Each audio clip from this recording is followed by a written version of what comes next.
Well, good morning, everybody. And as I said a little earlier, well done for getting here for 9:10. To make sure I was especially perky and on time, I decided to get here at 6. That was the BBC's fault, not mine. Great topic today. Really delighted we've got such great guests for you. I always feel that it's a little easier if they introduce themselves, and then you feel that you know them rather than me just reading a list. But I got to say, we hosted Chris's Investment Association here for a drinks reception, and there were an awful lot of things I did not know about it. But we're talking about retail investment. Thank you so much for Emma coming along from, there you go, read it on the sign, Hargreaves Lansdown. We're grateful to them for sponsoring this. Andrew, thank you for coming. We'll do the politics with you.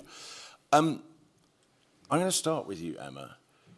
I don't know a lot about who, just briefly, because some people will be interested and know a bit more than we're assuming, but who are we talking about in terms of retail investment?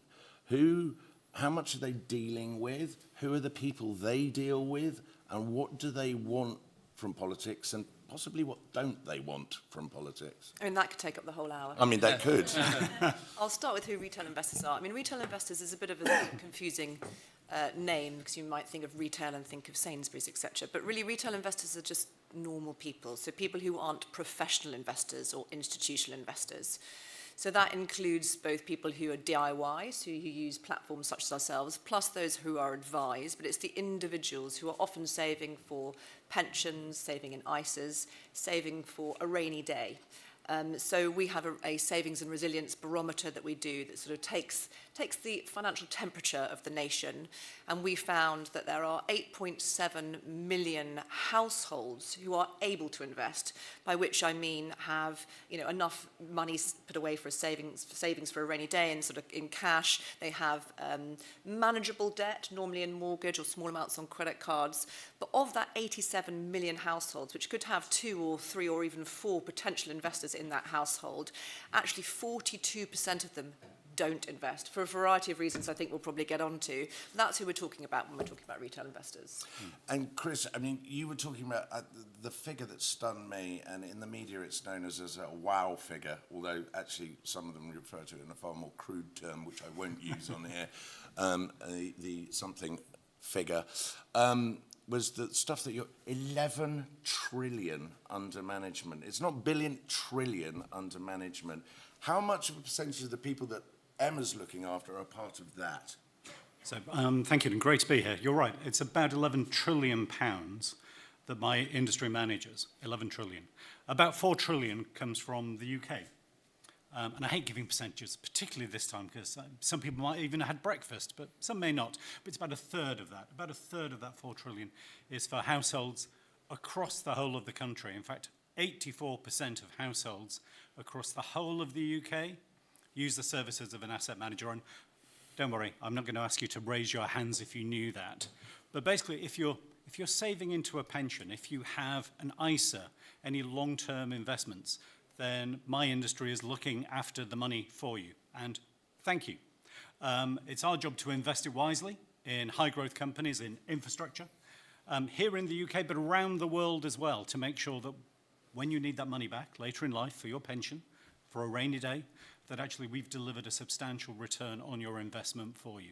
I'm working with great firms like Hargreaves Lansdown, who are so close to the customers that they understand what their clients need and can be helping us as investment managers sculpt the right product for you. Andrew, I will throw to you, I'll probably throw it at you, what you can be doing about it. But just briefly, both of you, the one thing that comes across with anything to do with finances and economics is those people who represent people like yourselves and your clients is stability. Where are we at right now with that? It's really interesting because I cover both kind of our clients but also the market. And it's not always the case that we see that what our clients are concerned about is the same thing as what the industry is concerned about. So by which I mean the B word, the budget. So the Institute of Directors survey last week showed that business confidence is an all-time low since the beginning of the survey. And the two biggest reasons of contributing to that, the reason why people aren't spending money on innovation or R&D or hiring people, is concerns about the budget, and energy costs was the second one. And, you know, as I say, sometimes you have something that business is concerned about, but actually retail investors, households, it's not even on their radar. That's not the case with the upcoming budget. We do see a lot of concern and worry from our clients, and indeed the wider retail investor universe around the upcoming budget. Clients, investors need stability. You know, a parliamentary term is 4 years, 5 years, but investing is a multi-decade thing that you need stability in order to get right. If you're sitting there at 35 and you've decided to take the leap, the step into investment, saving for your retirement, which is 4 decades off, being concerned that the goalposts are going to be moved several times over that period is a real barrier to entry. Confidence low. How are you seeing that? How are you managing that? And is that do you end up almost being a sort of reassuring counsel to people to go, we think we know a way through this, and whether politics is getting in the way or not? I mean, I think that's a really valid point. The parliamentary cycle is not the same as the investment cycle. There's not an overlap. It's almost inbuilt instability. Well, look, what we've found is that those people who have advisors, those people who seek some form of reassurance, whether that's full financial advice or guidance, tend to stay invested through markets, through up times and down times, and they win. What we saw in the run-up to last year's budget, where the Chancellor said she was just going to come once and there'd be no more tax rises afterwards, was the fear of what would be taxed led to the third biggest outflows ever in retail funds. That means that people decided to cash in their investments and put it into cash or go and spend it. Now, a lot of that money tried to come back into investments, into pensions, but of course HMRC doesn't like that type of thing and made it incredibly difficult, and then found reasons to say no. And what we're worried about today is what the Chancellor is going to be announcing in the next budget. And there are two reasons why. The first one is, look, businesses have to invest to grow and to employ more people. And if the UK isn't giving reasons to do that, if UK firms are worried and not investing, then all that happens is that investment goes to jurisdictions where they can offer more safety and more certainty. And dare I say, even the US. I think the S&P is up by 17% this year. So it's seeing remarkable growth, and that's why more money is heading towards the US and to other high-growth destinations rather than the UK. So our simple message to government is no surprises, but actually please remember that any more costs you put onto business reduce investment. But also from a retail point of view, from an ordinary person's point of view, we want more people to be investing long-term into their pensions. The welfare state can't cover everything and actually is going to be wearing thin. And if we don't get this right, we're going to be facing into a generation of pensioner poverty. So having people put more money into their pensions is a really, really important thing. And tax surprises like IHT on pensions undermines the confidence for exactly what our country needs at the moment. So I think that was a Category 1 error and something that we're asking the Chancellor to row back on. I think that's a really important point. It's not altruistic to help people save and invest for the long term. It's actually better for the public purse as well, because the more that you can do to encourage people to take on the burden of their own, retirement, then the less the state needs to come in and prop them up. Andrew, you're a politician and a wise enough politician to see an opportunity when you get one. Concerns about the budget, I will let you do all of that.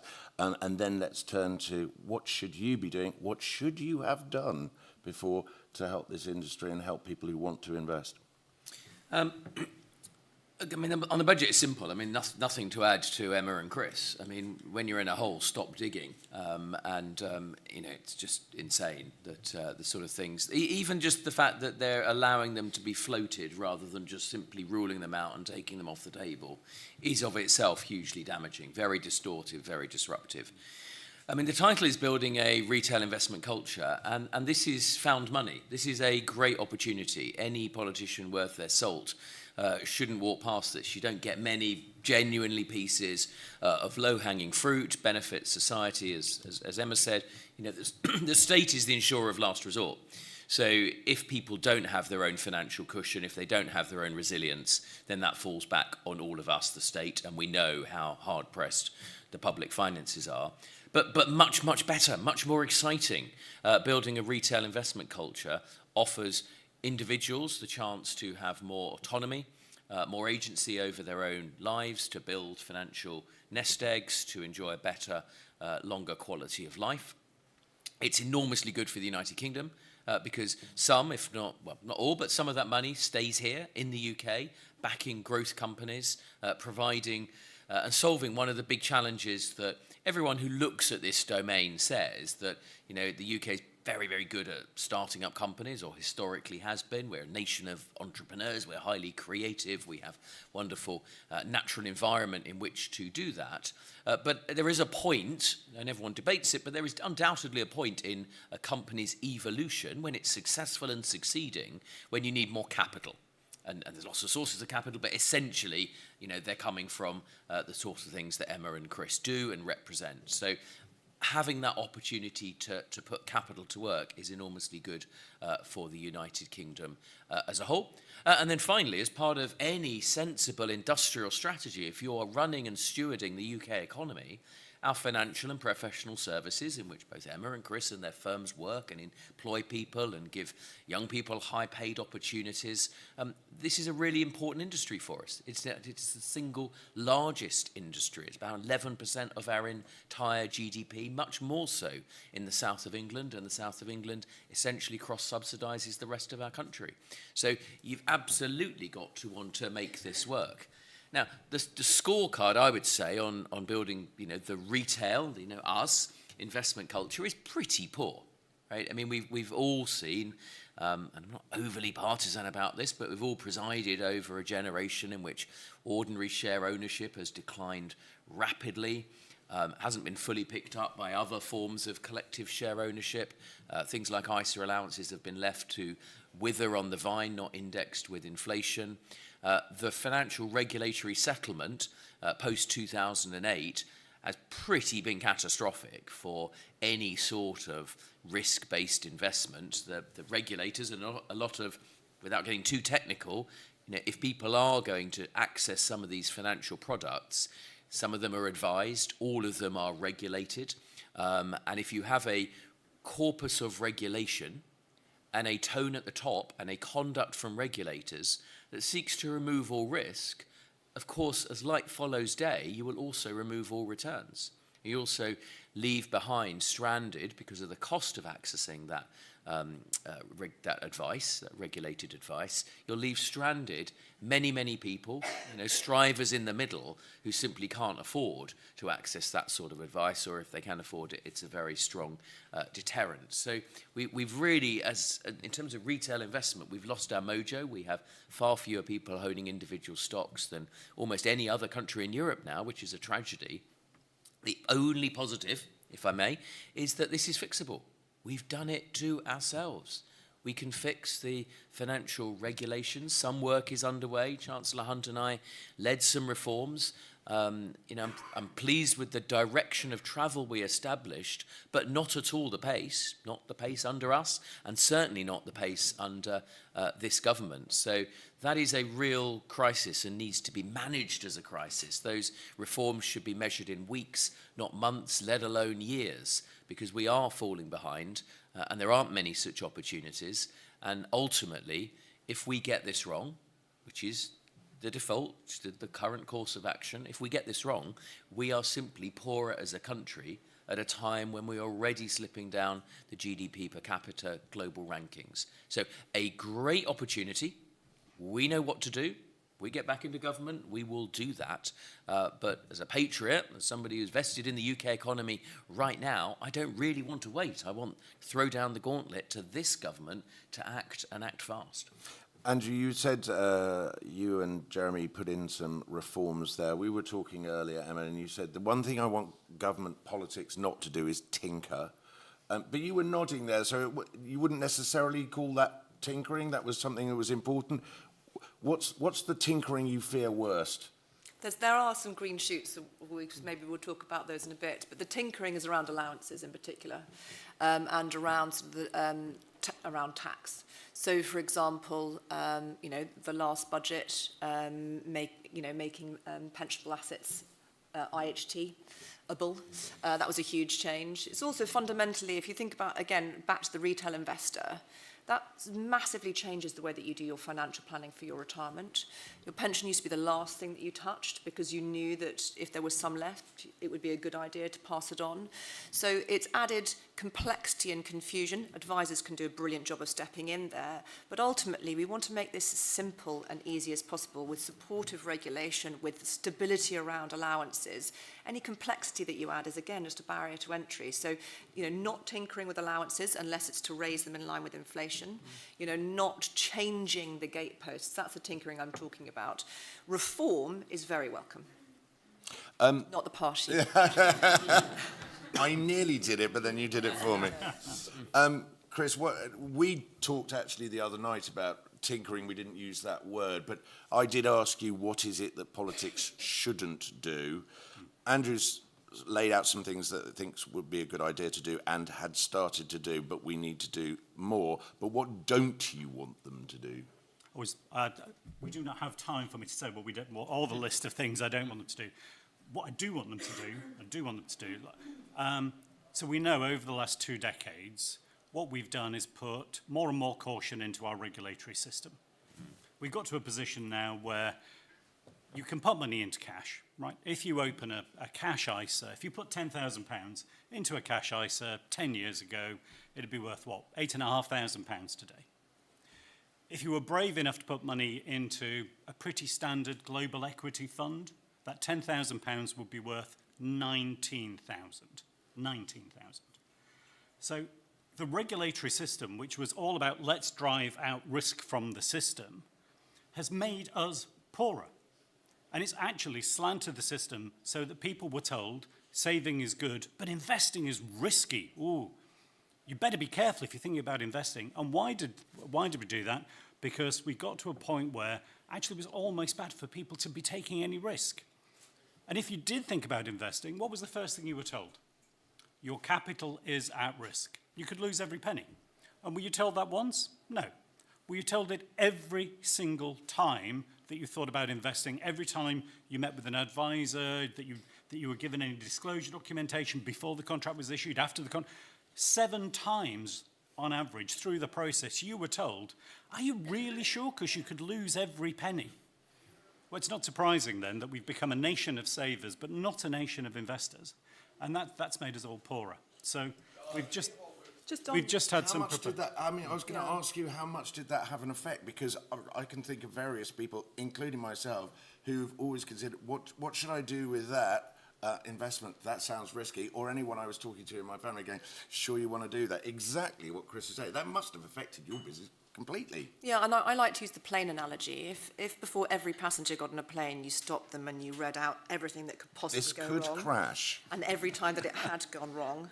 And also, not all the times it had gone well, but just all the times that it was catastrophic, people would say, actually, do you know what? I'm going to take the train to Cornwall. So investing is similar, and we, to blow our own trumpet, and Anne, who's sitting in the audience, HL have taken on a kind of pioneering position here, and we've been involved in some testing that has completely flipped what we call risk warnings.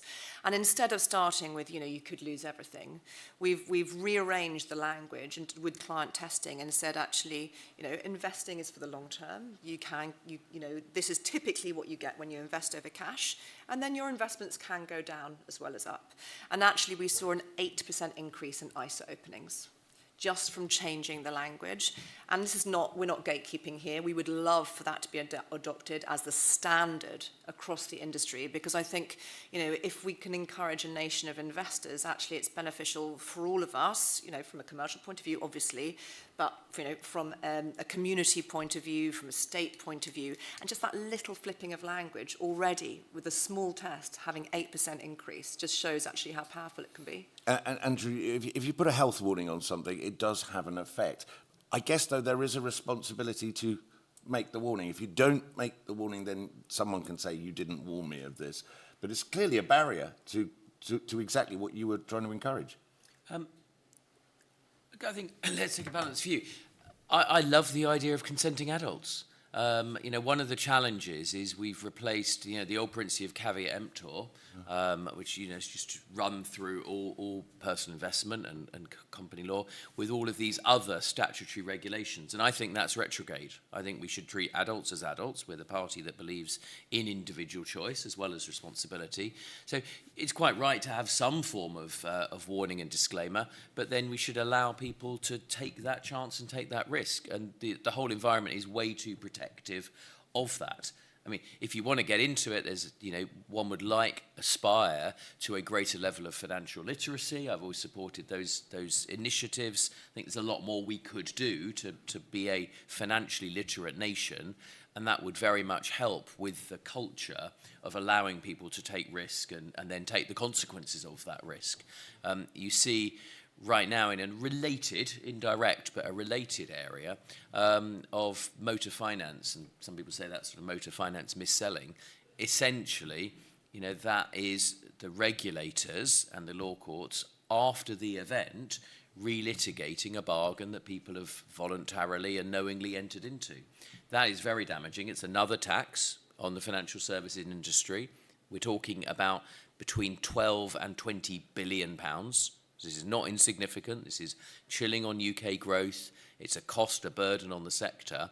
But also, it's going to mean that every general counsel and compliance lawyer, Emma and Chris's firms, are going to take that risk-off approach. So it's a big topic. The right topic in here is to start from the first principles about how much risk we want, how we accept that, and then how we make sure that the political and legal system allow people to do that. And I've been very, very, very clear. The pendulum is set in the wrong place. Post-2008, it's been set firmly in the wrong place. It's had incredibly deleterious consequences. You can change it. You can change it by statute, which we did some of in the Finance and Markets Act 2023. But you've also got to change the regulators, right? Tone at the top. You might have to change some individuals at the top of the regulators because their body language, their muscle memory is to always, whatever the statute and whatever politicians might say, is always to try and extinguish risk. If you think about their own incentives, their incentives are like never fail. Never do anything that might get me criticised on the front page of a newspaper. So what will I do? I'll just drive out all risk in the system. And if I'm a regulator, I don't own the upside in the UK economy. I'm not running for re-election. I'm not going to be around when everyone else's pension's smaller than it could otherwise be. My pension will be fine because it's a nice public sector pension. So you've got to look at the incentives in the system and then you've got to fix it. But most of all, you've got to act because status quo is not acceptable. It strikes me, though, that we've dealt with people who are thinking about investing but are nervous about it, stability, whatever. Just taking the first step, Andrew's got to talk to enormous audience of ordinary people. How many people sit there and go, well, this is not me. It's too complicated. I'm not an investor. And given that, returns seem to be better than just saving, that it's good for the economy, it's better. How many of them are just put off, going, oh, this is not my world. We're not packing everybody in here at the moment. It's like, it's not necessarily my world. And you have to cross that threshold. How do you do that? Well, understanding what the barriers for entry, first of all. I mean, maybe we can talk about the retail campaign that we're really excited to be supporting the IA with coming out next year. I had a really interesting conversation with a woman called Holly Mackay last week who started a consumer group called Boring Money. If you don't know it, you should go check it out. It's a great name.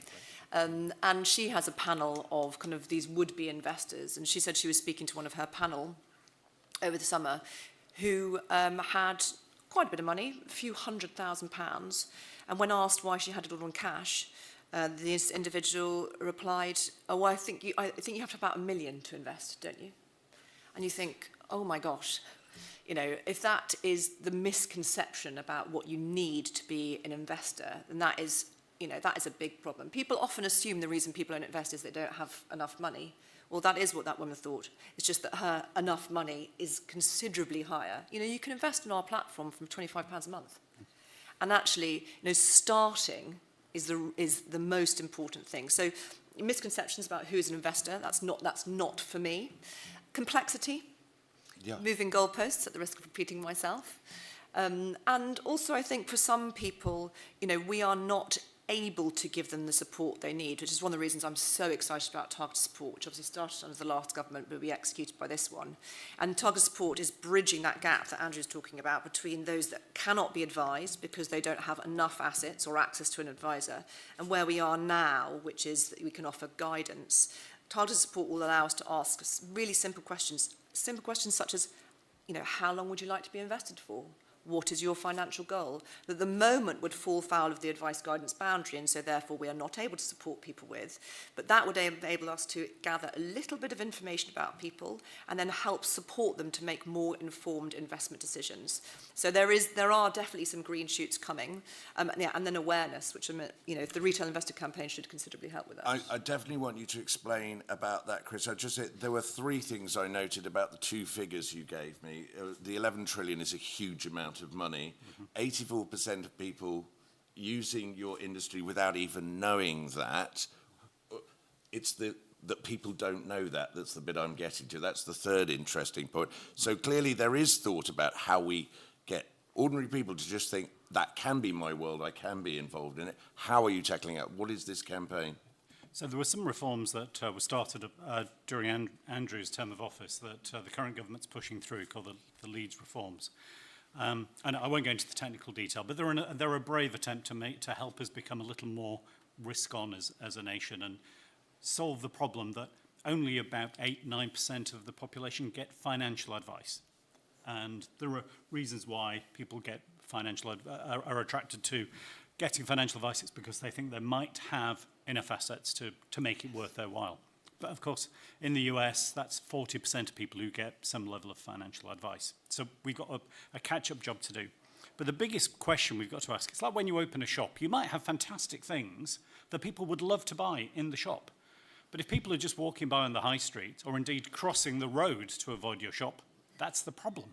And that's really the problem that we're trying to address. So at the start of next year, February, March time, we're going to do something really brave, something really bold that we've not tried in this country before, which is a joint industry advertising and promotion campaign pitched at all of us to say that actually investing is for people like you, that people across the nation can start putting just a few pounds a month into an investment account, and that will then generate the returns that people will need later in life. So you might have noticed, I'm not an advertising man. Let me describe it to you as an advertising promotion campaign. Imagine a really great one that you love, okay? That one. That's what we're going to be doing, something like that. But we've got amazing firms across the whole of the industry, wealth and investment managers, banks, building societies, investment platforms, across the whole piece of financial services, with the full support of the FCA, our regulator. Our regulator is actually in the room at the table to make sure that they're going to green light the campaign, and Treasury is in the room as well. So we've got government, we've got regulation, we've got the industry all working together to try and convince people across the nation that actually you can just put a few quid aside every month. It is for people like you. And this, we're not going to do it in a single year. We're not going to change the culture of the UK, make us more an investment nation in a year. So that's why this is a multi-million-pound, multi-year campaign that is going to change the risk appetite of our nation. That's going to benefit every citizen of the UK, give us financial resilience. And I think that's for the national good. So my plea is, for all of you who are in the room today, if you're not yet investing, please talk to us about how that could happen. If you're firms and you're not involved in it, come and talk to me. We'd love to join. We'd love to invite you to the party. If you're the media and you're a bit sceptical about financial services and we invest and you can lose some money, please work with us. And of course, if you're politicians, maybe even Andrew, and a week after we launch the campaign, markets go down, please don't hike the FCA in and beat them up over their risk appetite, because actually that's Andrew's on side. He wouldn't do that. But one of the things that worries me is What happens when the regulator signs off this campaign and actually somebody loses a few quid? You know, does that mean that the politicians are going to beat them up? Because if it does, then we're back to the old thing about no, the country's not allowed to lose risk. So this needs to be a collective endeavour. We can't have a panel that sits here and tells you all about what ordinary people can contribute. I thanked you for coming here early this morning. It's time for you to participate, and less of me and more of you. Well, you've got your hand up straight away, and you, sir. So let's start there. Please, can we make them questions, statements? It's a question, and if it isn't by 10 seconds, I'll stop you. So I'm going through the process of buying a house. I have a lifetime ISA. I'm aware there's stocks and shares versions. I have a stocks and shares ISA. Why are many of the companies that are able to offer regular stocks and shares ISAs currently not also offering the lifetime ISA equivalent? Because the only firms I've spotted offering LIFA, stocks LIFAs, are only doing prepackaged funds and You can come to us. or with very high I thought you were going to say that. relatively high fees if you try and do it yourself, and lack of clarity that you can do it yourself. We've got that. That gentleman over there spotted you. We'll do three, and then I'll come back for more.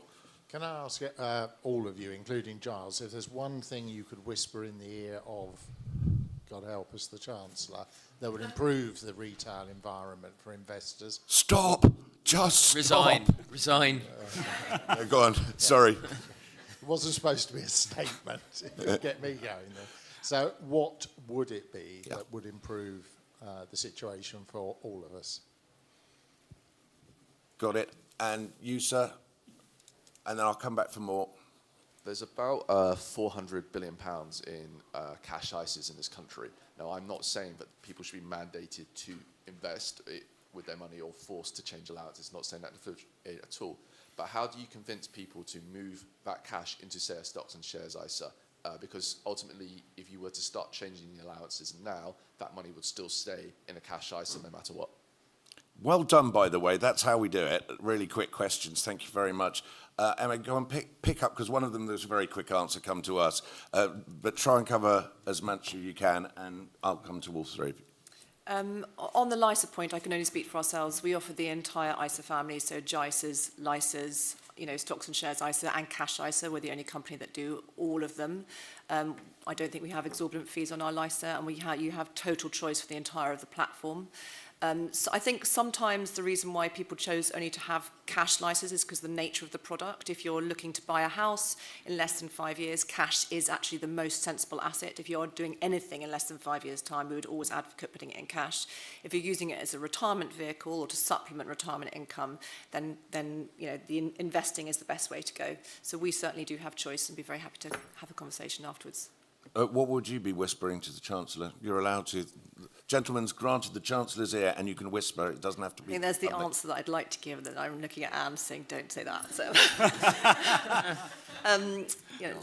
But a practical point. I think don't tinker, please. Just- The people are still reeling from the implications of IHT on pensions.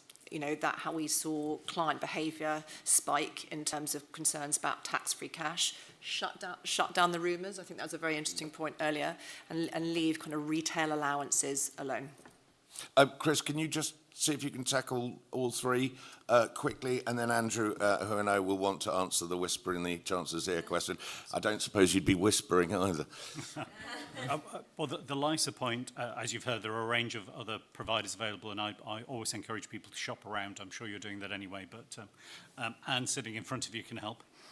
The advice to the Chancellor is please don't do anything that's going to discourage individuals from putting more into their pension, rewind the taxation, the IHT on pensions, and sort out. Actually we're an international trading nation, repair the damage to non-DOMs. But what I would say is upgrade the allowances, EIS, VCT, ISA. These things have been frozen for far too long and should just increase every year, and then people would know where they are. Do it by the rate of inflation, because that way you're continuing to prime the pump. You're getting more money into the system to be invested in high growth companies to bring more IPOs to London, which we all want. So the retail point, and coming on to the gentleman's point at the back about the hundreds of billions in cash ISA, well, there's been nowhere better to put them in most people's mind, which is why the retail investment campaign, we think, is a really brave attempt to change that behaviour. Because otherwise, so quick point, otherwise it's not that people won't invest, they'll just invest in things that they I think are like gambling, like crypto. And if you look at investing behaviour by particularly young men, they're not going into stocks and shares ISAs, they're putting it into crypto on a get-rich-quick scheme. So that's where we need to rebalance our attitude to risk. And I think that there's a great opportunity there to do something sensible. Can I just build on the ISA point? I think targeted support will be really helpful here. So everybody needs cash savings. You know, your cash savings for a rainy day, for things that you need for less than 5 years, should remain in cash. But actually, it's working out what proportion of those cash savings could be better put to work in the investment market. And so therefore, us being able to ask our clients, and indeed, you know, our equivalent firms' clients, simple questions to ascertain what is that money for, and therefore, could it work harder for you? And I do also think we need to change the culture a bit. You know, and I don't want to pick on you, Chris, but the phrase risk appetite, it should be returns appetite. It should. You know, Risk and so reward. actually, you know, working out what is that cash for. In some cases, that's absolutely the right place for it. But in other places, being able to nudge people into more suitable investments for their long-term goals. Targeted support will be revolutionary for that. Since you asked me, sir, and included me in the question, I will give you a less facetious answer than stop. I would want to understand, and I've tried to understand this from right across government comms recently, is stop telling people you've done things that they don't think you've done. If you keep telling people you've fixed the foundations of the economy and they don't see that, there's pointless just repeating it. It is an old trick of just repeat something endlessly until everybody believes it. It's not going to work if the evidence isn't there. I don't understand why she's doing that. And the thing is, I've described to all of you, I've never known in 25 years of political journalism or political activism, I have never known a budget discussed entirely for a year with no dip in it's been on our agenda time and time again. Conservative Home is getting articles about it. I write about it. That budget just never went away and is going to run into the second one. If that's happening, that's a problem. I don't understand why then you keep chittering. I know you've got yourself into a position that's difficult, but you know, don't just keep saying you've done something you haven't done. Andrew, I'm going to give you a free hit, though. You know, you obviously, what could you whisper to the Chancellor? But also, let's see if we can tackle some of those other questions. Look, super briefly, I mean, why wouldn't you, as a Chancellor, listen to Emma and Chris? Right? They're trying to do the right thing. They're a big part of the economy, trying to make everyone more prosperous. So the first thing I'd say to her is listen to Chris and Emma. And all of the other representations that you get, that I used to get as a Treasury Minister, that are eminently sensible, very objective, supply the data, and trying to move us forward as a country. And then the macro piece, just like jumping around wearing a completely different hat, is you've got to cut.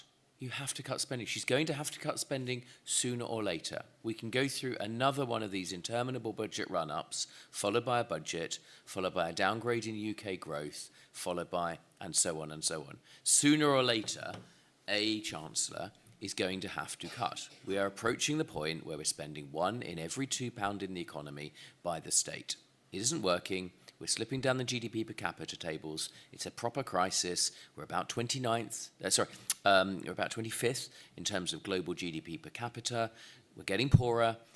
We've got to get out of this mess. That's why you're hearing a lot from Kemi, myself, Mel, others, about how we're living beyond our means. It's time for some honest truths, and it's time for some tough decisions. You've got to make them sooner or later. You might as well make them now. That's what we all do on our household economics, and that's what the Chancellor's got to do. All right, let's get some more questions. I did have, good, extra hands. 1, 2, 3, there we go. Was it intended for me? Well, why not? We'll add you in. It wasn't, but there we go. You're welcome to the party anyway. Thank you. We hear a lot about business confidence, but I suppose equally important is public confidence in business. So what are the roles of the press, the media, politicians, those who dictate the public narrative in creating this atmosphere and protecting it? Thank you. Very well done. Can you put your hands up again? That 3 I had. 1, 2, and it was 3. There we go. So we'll take 4, but There's obviously been lots of conversation about the ISA product and the ISA wrappers, and they have a phenomenal brand in the retail investment landscape. We pretty much saw this summer it's probably not possible to fundamentally change the ISA thresholds and the caps between cash and equities. But what would the panel do to reform the ISA regime? Because it doesn't feel like we necessarily have the perfect product set. We seem to have some providers who now provide more government-wrapped products than they do their own, which feels like the balance is wrong. fair enough. That's good. It's over here and over there. I won't forget you. Hi there. Very niche question on capital gains tax. The allowance is basically 0, right? What's been the effect of that on investment? And what solutions might there be in terms of, other than just increasing the allowance again? But it seems to me it's quite a chilling thing to have a 0 allowance in capital gains tax when it comes to investment. Over there. By the way, this is the best Q&A behaviour I have ever seen whilst chairing these panels, so don't let me down. Morning.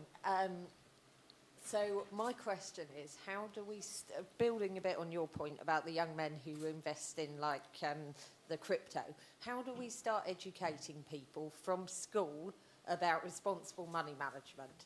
Because so many people, I've got a friend who's the same age as me, who I had to educate about interest.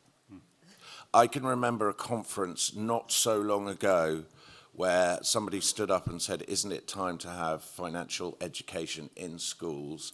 And a politician, an MP of our party, stood up and said, I just don't think we need that. We don't need to clog up the education system at the moment with that kind of thing. And I was surprised by that answer. But not for me to answer. Chris, will you start off? And we'll go around table. I will do. Thank you for the question on financial literacy. Can I switch hats? I am. So I happen to chair a financial literacy charity because having worked in my industry for many years, I recognise that most people find money scary and boring and really don't know where to start. The only way you fix that is by starting in schools. So the charity I chair, it's called the Just Finance Foundation. That's the Just Finance Foundation. Hargreaves Lansdown happened to support it too, actually. So please do look it up and donate. Please do. Donate your time, donate your money, because charities need money. But the only... How much was it you managed? 11 trillion? Yeah. And we give too. And that's really the solution. Financial literacy is on the school curriculum in secondary schools in the UK, but it's not assessed. Therefore, nobody actually teaches it. It is in Scotland, so there is a quick fix to all of this, which is a very long-term solution. Anyway, I'll happy to talk to you about that afterwards. Reform of the ISA regime. We have far too many ISAs. We have the innovative ISA. I won't go through them because there are so many. There's cash and then everything else. And I'd rebrand the stocks and shares ISA as the investment ISA, because what's the difference between a stock and a share? Anybody? Exactly. And just simplify the whole damn thing, and then continue to uprate the issues. And in terms of public confidence, since the financial crisis, business has not made the case for business, and we've not been supported by the media. We have a media that seems to want to decry success, and I think there is a collective effort that's still needed to rehabilitate and to explain that the public sector doesn't actually pay tax. It's the private sector that generates the wealth of the nation, and the bigger and better the private sector, that's how we get better public services, because there is somebody to pay for them. Do you want to have a crack at CGT? I can pass it along. CGT. Howard, what a great question, thank you. I think the system needs reviewing, because actually there should be reward for endeavour. Emma, go on. I want to pick up on ISAs first. I mean, ISAs are a brilliant way to encourage people to invest and to save, because they're simply tax efficient. Some of the stuff that can be done is on firms like us. So we are working to make it easier to move your money between, I agree, investment ISA, let's rebrand, and cash ISA, so that as your returns appetite changes or your point in life changes, that you can move that money more flexibly. We have been engaging on reform of the LISA. We think it's a really important product, particularly for those who are self-employed, who see it as sort of a step too far, where you have variable income, for example, putting money into a SIP or to a pension is a commitment too far, but a LISA helps to encourage that longer term investment horizon. We think the penalties for removing money from a LISA at the moment are too high, and actually they penalise people from investing because you don't just have to pay back the government bonus, you actually lose some of your own money. So I'd say reform of the LISA, but also protecting and encouraging it because of that particular position it holds with the self-employed, and then on us making actually it easier to interact between your ISA products. But particularly with the changes around IHT and pensions, actually ISAs are a really important part of long-term planning, so we'd want to protect the ISA. Education? I think it's a really interesting point. I mean, the private sector and charities have done a really good job. There's been great initiatives such as Red Start, started by Reddington a number of years ago. But yeah, ultimately, we need more than just charitable and private sector endeavours. I think it makes sense for it to be a public-private initiative. Andrew, how do you feel about that one? And then we can lean on to it. I certainly think you'll probably have a go with CJT.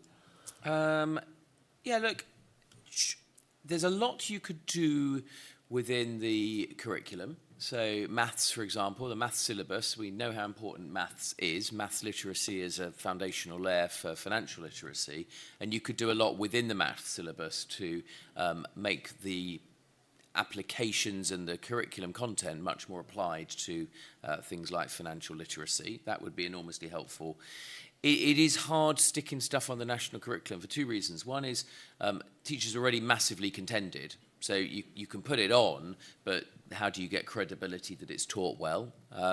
Secondly, choose my words really carefully, you get shouted at by politicians all the time, but there's an issue with financial literacy amongst teachers as well.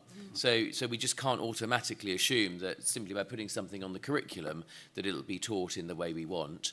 There are lots and lots of wonderful initiatives in the financial sector, and I just observe there are lots and lots of financial initiatives.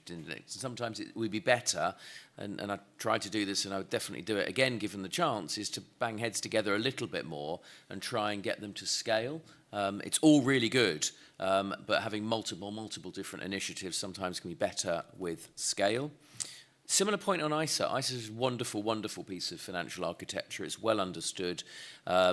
I think, like Chris, I would sort of simplify it into a single wrapper. One ISA. I'm a tax simplifier, so I'm sorry, I would remove some of the ISAs. There's sort of an Invate Finance ISA, the LISA, the JISA. I'd just put them all under one simple wrapper, cash and equity sitting alongside.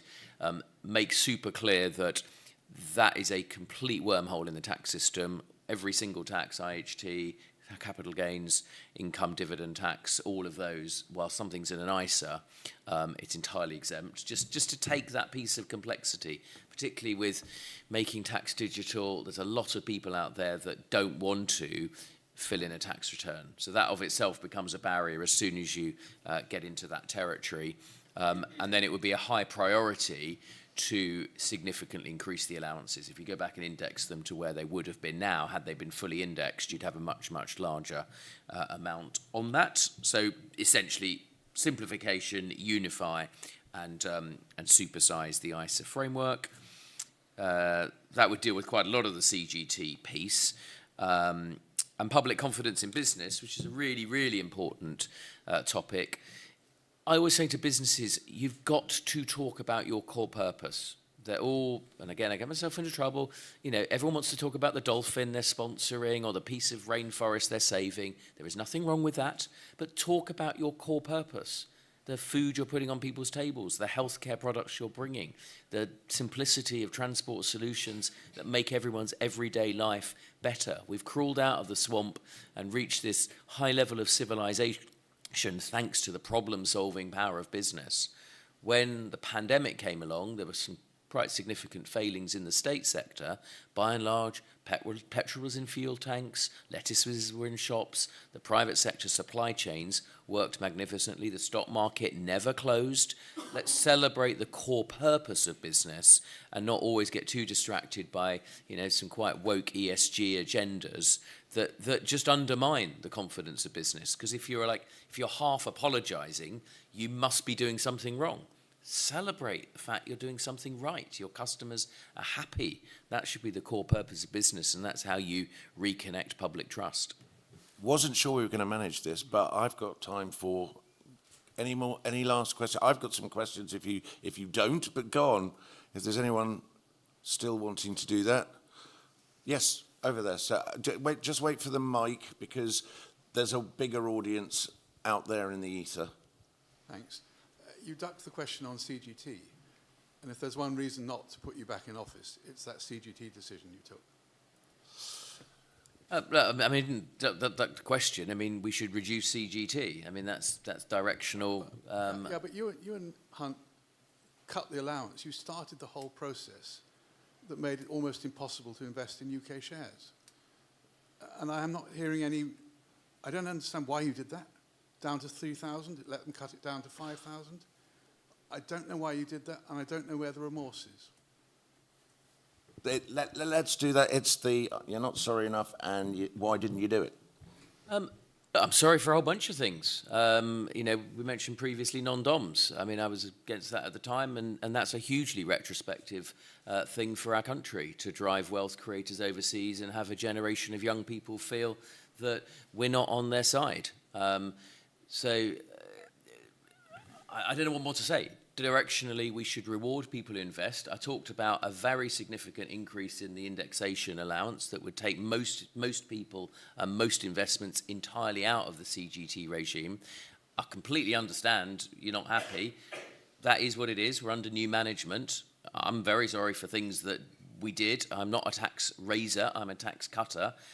Everything I've said has been about lowering tax, simplifying the tax system, boosting personal investment, regenerating popular capitalism.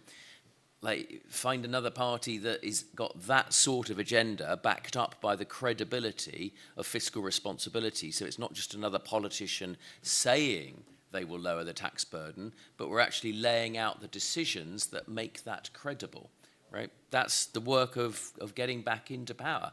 We clearly don't have your trust today. We will have to continue to earn that, but that's what this conference is about, and let's keep engaging.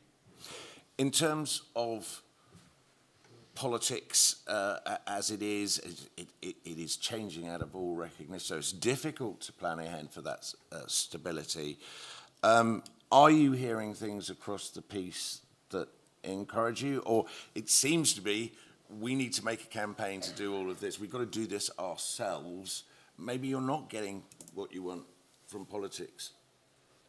I don't think it's all negative. You know, I'm really excited about targeted support, as are my team. You know, being able to help more clients reach their financial goals is really exciting. At the recent LTAF launch, we're really excited again, started under the Conservative government but executed by this government. Actually, the changes in crypto which are due this week, we're pretty excited about as well, because it takes it from being some sort of terrifying dragon in the ether into sort of a regulated environment, utilising the restricted mass market investment, jargon, a more controlled client journey in order to help people manage and mitigate risk. And, you know, the risk warnings, I think there are definitely a lot of green shoots, but we do need to do more. I just continually think about that woman who thought she needed £1 million to be an investor. That is the crux of our issue. And so although we very much welcome some of the reforms, very much welcome some of the innovation, there is clearly more to do. Chris, green shoots, Emma talks about. Are you more optimistic than pessimistic?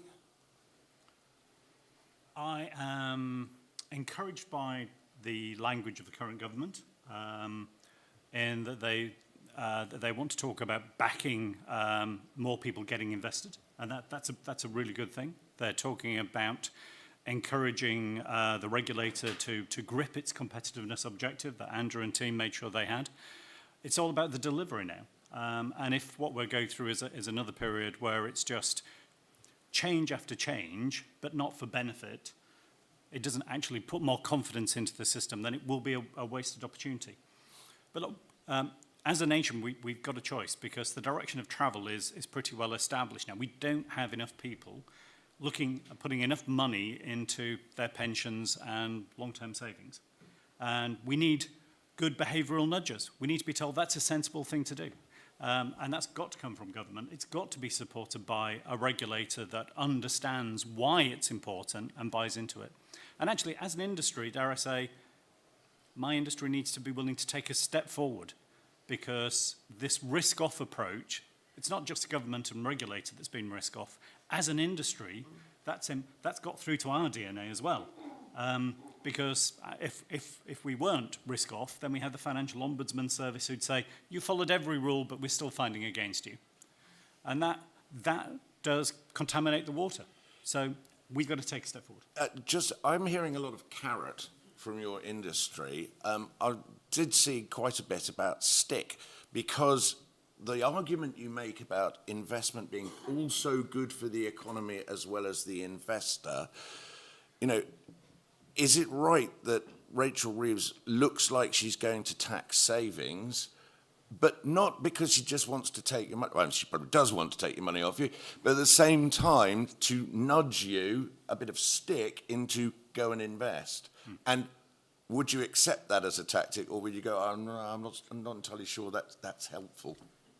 So there was a whole discussion about ISAs last year, and should the cash limit on the ISA be shrunk and the investment limit increased.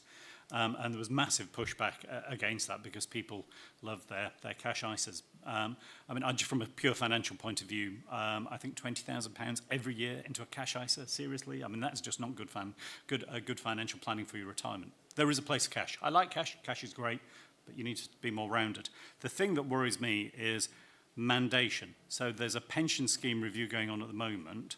We're being asked to invest more into our pensions, but if all that happens is then the government tells pension schemes that they must be investing in certain areas, then what happens if those areas don't generate the return that other asset classes could have done? That could mean people get poorer because the money is being directed by government. And a political point, governments just aren't that good at directing investment. I'm going to make it really strict, literally a minute, but just on that stick question, is there a place for the stick, or is it like, just don't do it? I understand the theory behind it, but just don't do it. Carrot is more effective. Yeah.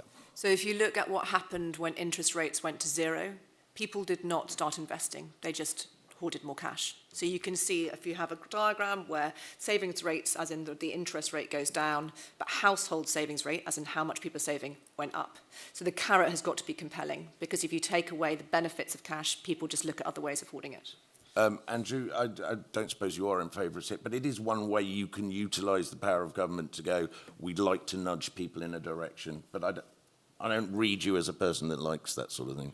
No, not a fan. And look, it's doubly bad. First of all, we don't trust government to make those investment decisions. Secondly, can you even begin to imagine, the sort of places Ed Miliband would be wanting to divert your cash into, the sort of woke agendas, the disincentivization. We've just been through an epic period where every essentially large mutual fund disinvested from the defence industry. It took a bugger of all intervention to try and jerk them back into not undermining our own defence, the defence of Europe. The last thing I want is the whole BDS movement moving into your own personal private pension, a complete disaster.